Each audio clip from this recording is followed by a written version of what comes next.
राधे राधे। श्रीमद् भागवत गीता के 7वें अध्याय ज्ञान विज्ञान योग का 13वां श्लोक। त्रिभिर्गुणमय भावेर एभि सर्वम इदम जगतम मोहितम न अभिजानाति माम एभ्यम परम अव्ययम। इसका हिंदी अर्थ यह है कि सत्व, रजस और तमस इन 3 गुणों से युक्त भावों द्वारा संपूर्ण जगत मोहित हो रहा है। इस कारण लोग मुझे, जो इन गुणों से परे और अविनाशी हूँ, नहीं जानता। भगवान श्री कृष्ण यहाँ स्पष्ट कर रहे हैं कि संसार के प्राणी 3 गुणों में व्यक्त हैं। पहला सत्व यानी कि पवित्रता, ज्ञान और संतुलन। दूसरा रज यानी कि क्रियाशीलता, इच्छा और महत्वाकांक्षा। तीसरा तम यानी कि अज्ञान, आलस्य और मोह के प्रभाव में जी रहे हैं। ये तीनों गुण मिलकर ऐसा मोह पैदा करते हैं कि जीव परम सत्य को कभी नहीं पहचान पाता। यहाँ तक कि जो भगवान स्वयं सबके हृदय में है, उन्हें भी यह गुण बंधन में फंसा हुआ जीव पहचान नहीं पाता।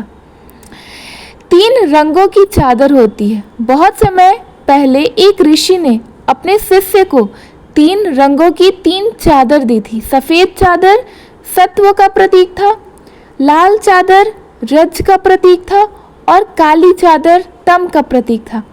ऋषि ने कहा, इन्हें ओढ़ कर देखो और बताओ तुम्हें कैसा लगता है। शिष्य ने पहले सफ़ेद चादर ओढ़ी।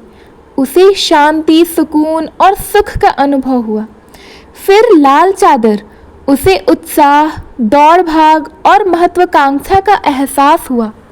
और अंत में काली चादर, उसे नींद, आलस्य और अंधकार महसूस हो रहा था। ऋषि मुस्कुराए और बोले, बेटा, संसार भी इन 3 चादरों से ढका हुआ है। कभी लोग अच्छे और शांत यानी कि सत्व होते हैं, कभी इच्छाओं और भागदौड़ में होते यानी कि रजस में, और कभी अज्ञान और आलस्य में यानी कि तम यानी तमस में। जब तक तुम इन तीनों चादरों के पार नहीं जाओगे, तुम उस प्रकाश को नहीं देख पाओगे जो इन चादरों के पीछे है। वही है परमात्मा। जीवन का संदेश यह है कि हम सभी रोजमर्रा की जिंदगी में सत्व, रजस और तमस के चक्र में घूमते रहते हैं। जब तक हम इन गुणों के पार नहीं जाते, तब तक परमात्मा का वास्तविक स्वरूप हमारे सामने नहीं आता। साधना, सत्संग और आत्मचिंतन से हम इन गुणों के प्रभाव से ऊपर उठ सकते हैं। ईश्वर को पहचानने के लिए मन को शांत, बुद्धि को निर्मल और हृदय को निस्वार्थ बनाना जरूरी है। 14 श्लोक। दैवीये हुष्य एषा गुणमयी मम माया दुरत्यय माम एव ये प्रपदन्ते मायाम एताम तरंती ते। इसका भावार्थ यह है कि भगवान श्री कृष्ण कहते हैं इस श्लोक में, मेरी यह दिव्य माया जो सत्व, रजस और तमस इन 3 गुणों से बनी है, अत्यंत कठिन है पार करना। लेकिन जो केवल मेरी शरण में आते हैं, वे इस माया सागर को सहज ही पार कर जाते हैं। एक समय की बात है, एक साधक जिनका नाम था हरिदास वन में तपस्या कर रहे थे। वह बार बार यही सोचते, मैं इतने वर्षों से तप कर रहा हूँ, फिर भी मेरे मन में वासनाएं और मोह क्यों नहीं खत्म हो रहे हैं। एक दिन वह नदी के किनारे ध्यान में बैठे थे। उसी समय एक वृद्ध संत वहां आए और बोले, बेटा, मनुष्य की वासनाएं और मोह ऐसे हैं जैसे एक मछली को पानी से बाहर निकालकर भी कीचड़ में डाल देना।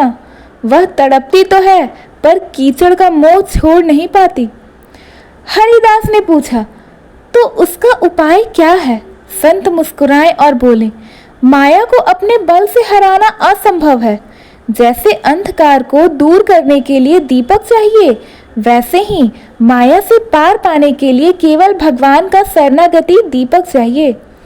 संत ने समझाया, जब मनुष्य अहंकार छोड़कर पूरी निष्ठा और प्रेम से भगवान को अपना सब कुछ मान लेता है, तब भगवान स्वयं उसे माया सागर से निकाल देते हैं। हरिदास ने उस दिन से अहंकार त्याग दिया, केवल भगवान के नाम में मन लगाया और जल्द ही उनका मन निर्मल हो गया। श्लोक से और इस कहानी से यह संदेश मिलता है कि माया अत्यंत शक्तिशाली है, जिसे केवल भगवान की शरण लेकर ही पार किया जा सकता है। अहंकार और मैं की भावना छोड़ना जरूरी नहीं। भक्ति और पूर्ण समर्पण ही माया से मुक्ति का एकमात्र मार्ग है।